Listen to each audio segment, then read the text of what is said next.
week-end, donc, c'est le salon du bien-être à Caen, l'occasion de faire un gros plan sur une plante, entre autres choses, hein, mais sur une plante aux nombreuses vertus. Les vertus que l'on connaît, puis il y a celles qu'on ne connaît pas, l'aloe vera. C'est d'abord, c'est joli à regarder. Ouais, c'est une plante qui pousse à l'état sauvage dans le sud de l'Europe, mais dans beaucoup de régions tropicales et subtropicales.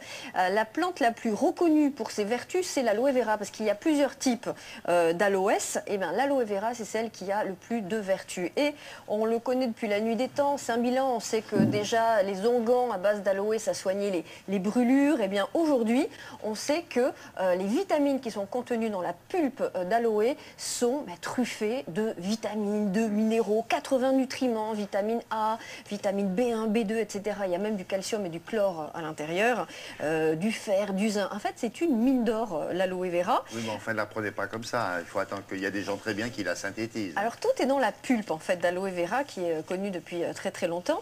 Et on s'est rendu compte aujourd'hui que cette pulpe d'aloe permet de stimuler, en fait, nos défenses immunitaires et de lutter contre les micro-organismes qui nous dérangent au niveau intestinal. Et bien justement, ce n'est plus du tout pour la peau.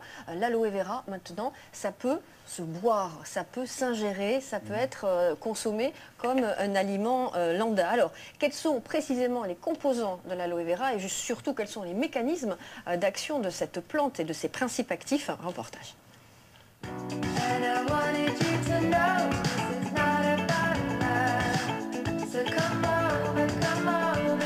L'aloe vera, c'est une plante médicinale.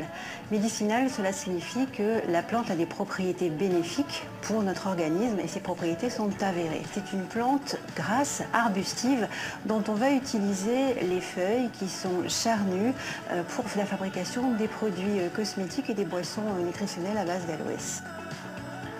On utilise l'intérieur de la feuille. À l'intérieur de la feuille, on trouve un gel visqueux, assez épais, riche en eau, qui fabriquera après la pulpe pour l'utilisation quotidienne. Alors voici la pulpe que l'on appelle le mucilage et qui contient tous les principes actifs.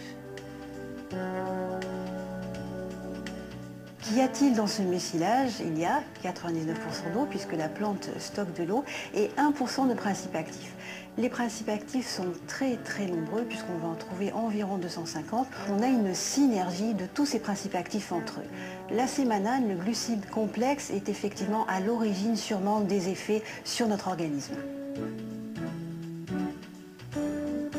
L'aloe vera a différentes vertus. De manière traditionnelle, on sait parfaitement que l'aloe vera en usage externe, en application sur la peau, a des vertus anti-inflammatoires, cicatrisantes, hydratantes, apaisantes.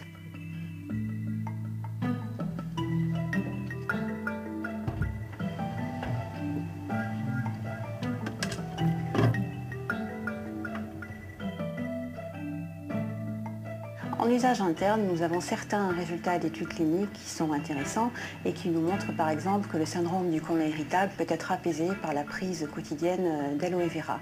La même chose pour des ulcères digestifs qui vont être cicatrisés beaucoup plus rapidement. On peut dire donc que l'aloe vera en usage interne est anti-inflammatoire, stimule les défenses naturelles. On va aussi avoir un effet anti-fatigue, donc c'est vraiment un booster de santé. L'aloe vera, en complément alimentaire buvable, reste un complément alimentaire. Ce n'est pas un médicament. Donc effectivement, on y restera dans le conseil quotidien avec apport de bien-être.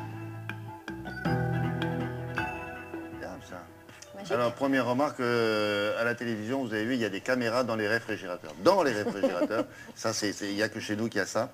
Et on trouve cette aloe vera sous la forme, j'allais dire, comestible. Buvable. À quel endroit? Buvable dans les magasins de diététique, dans les magasins de nutrition spécialisés. Évidemment, ça ne se trouve pas dans les grands magasins encore, mais avec le développement justement de cette boisson, avec la démocratisation justement de l'aloe vera comestible, on devrait en voir très, très prochainement dans les magasins ordinaires. C'est bon aussi pour les affections musculo-squelettiques comme l'arthrose, paraît-il, et le diabète et même l'asthme. Ça stimule en fait les défenses immunitaires. Donc voilà, à la place du petit jaune à 17 h. Un petit jaune? Un petit jus d'aloe vera. Hein, c'est pas le même objet. Hein. Ouais, mais nous on fait la promotion de la santé à la télé. Ah bon, pardon. Bah oui.